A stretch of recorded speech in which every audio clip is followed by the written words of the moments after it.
Hi everyone, this is Jim. Welcome to this Chess Blitz postmortem video.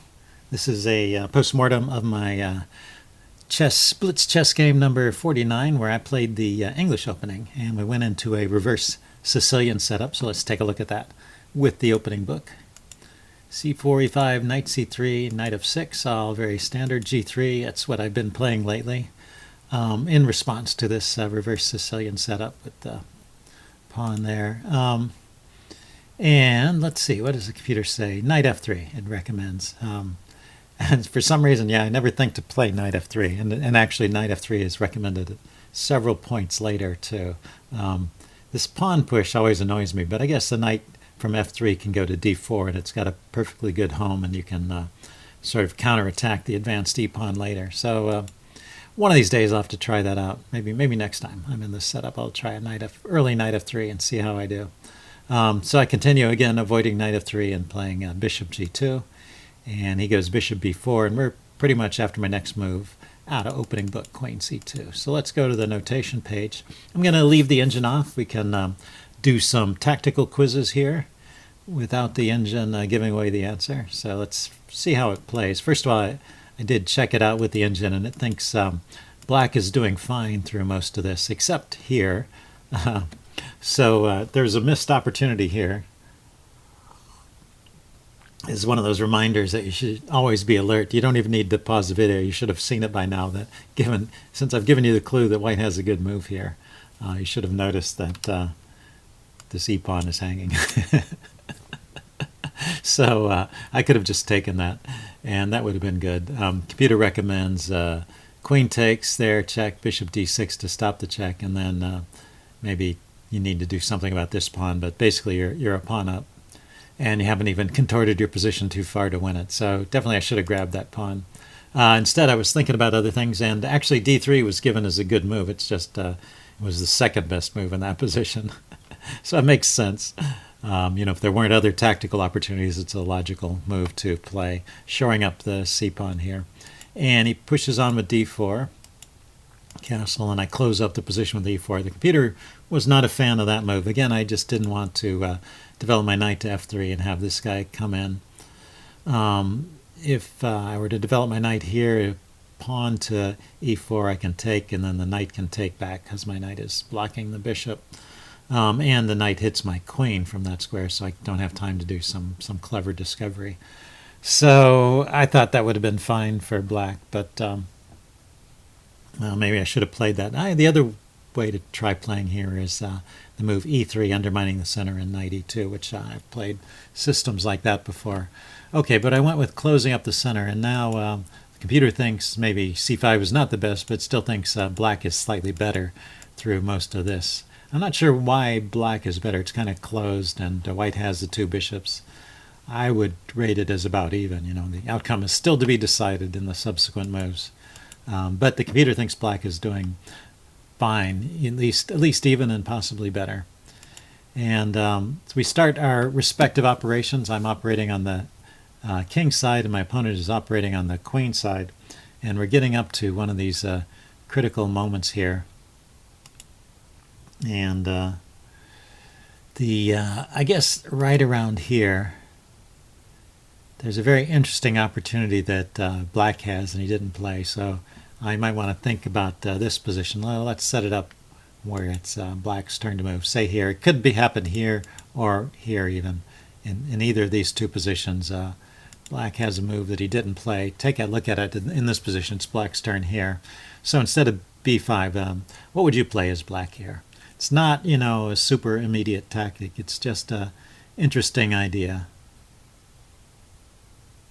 And if you want to take some time and think about it, you can pause the video. Just test your chess sense. What's a good move for you, for black in this position? Okay, I'm going to give away the answer now. If you haven't thought of it and you want to think some more, pause the video. But it's this knight here. Playing the knight up to g4 is a good move. And what's going on is that this square here is a good square for that knight. It immediately attacks the rook and the bishop. The rook would move, and if the knight ever gets in trouble there, he can exchange himself off for this light squared bishop.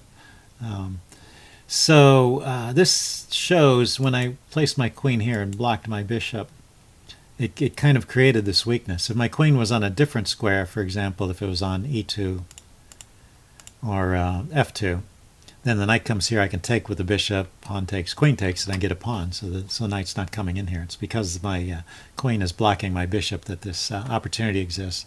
Anyway, that's just that's not a real tactic, but it's an interesting opportunity. You should always keep an eye on moves like that, because if you can get your knight advanced into your opponent's position, it can be a real thorn in his side and cause a lot of trouble, mischief, damage, just generally contort your opponent's position and give you some advantage. But we continued with our logical plans of advancing on the side. So I wanted to shore up this pawn. I didn't want it to just take it. And then I continue on with my idea of putting pressure on the center. He plays rook e8 here, queen f2. So now this knight g4 idea is not so powerful because I've got the queen here and the bishop covering that square. So although the queen, if the knight comes here, the queen will have to move again, but it could go to d2 and he won't be able to get to that square at least. Queen c7 here, and I take the pawn. And now here is just the point. No, let's go forward one more. 18, move 18. Yeah, he takes with the knight. And now this is a tactical quiz. What's the best move for white here?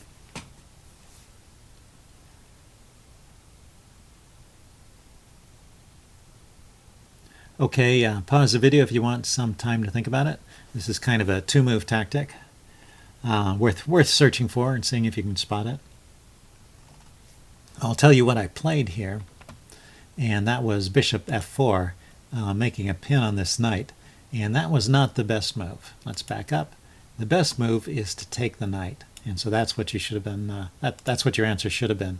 And the reason is, after the queen takes the knight, the bishop comes here to f4, and this is a skewer. It's hitting the queen, which has to move out of the way, and then you can take the rook with the bishop and just win the exchange.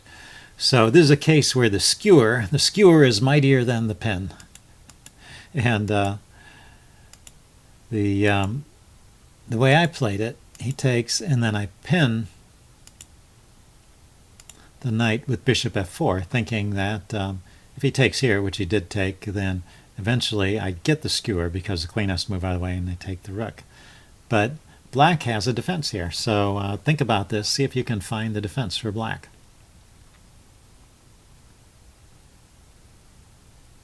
Okay, pause the video if you want more time to think about it. I'm going to tell the answer now. The defense for black is to play his knight to g4 again. I kind of gave a little bit of a clue. The point is the knight comes to g4, hits the queen, and so the queen has to move out of the way. And in addition to hitting the queen, it also defended the knight. So now I'm not threatening to take the knight anymore. Before I was threatening, knight takes, rook takes, bishop takes, winning the exchange. And now the knight is defended. So if knight takes, bishop takes, rook takes, everything's fine. And after I move the queen out of the way, he can defend the knight with a pawn so that, for example, if I were to try pushing h3 and chasing the knight away, it doesn't even help. In fact, I looked at this a little bit earlier with the computer. If I try and attack the knight now, he can play here with check. I take back, and then this knight comes to the square. And because this knight is so well defended, it doesn't really matter that it's pinned. He can gradually move his queen away and move his rook away, and this is a great outpost for that knight. And plus, he can always take the bishop here with check. So all in all, this would be actually an even position, but a good position for black. Whereas the way he played it after bishop f4, he just took my knight with check. And when I take back, let's cancel that.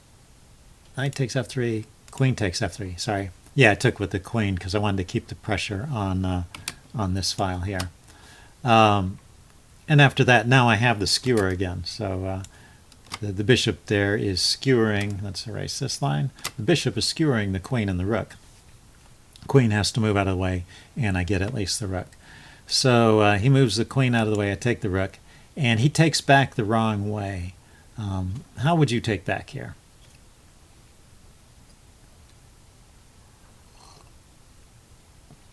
Okay, I would consider this one pretty obvious. You just have to be aware that there's this threat on the file, and this pawn push is coming forward, attacking the knight. And if the knight moves and I take on f7 with the queen, this square is not defended. So you have to take back with the queen, because that way I can't push the pawn. If I push the pawn, the rook can just take it, and I can't chase that knight away. But he took the other way. He took with the rook. And now I'm playing e5, and it's pretty much game over at this point. He tries a few tricks, bringing the bishop out, which is what you should do. You should always try and complicate things and try and attack pieces and get unusual piece configurations, but basically nothing's working. His position is already lost, and there was no way to defend it at all. And that was a checkmate here. But even without the checkmate, there's just overwhelming material advantage for white. So that was the end of the game there. Queen takes f7 check. The pawn, it's kind of interesting. The pawn was providing shelter for the king, but it also prevents him from escaping, and the queen is defended by the rook. So that's a checkmate. Okay, hope you guys enjoyed that. Leave any comments you have in the section below, and I will see you again soon. Bye.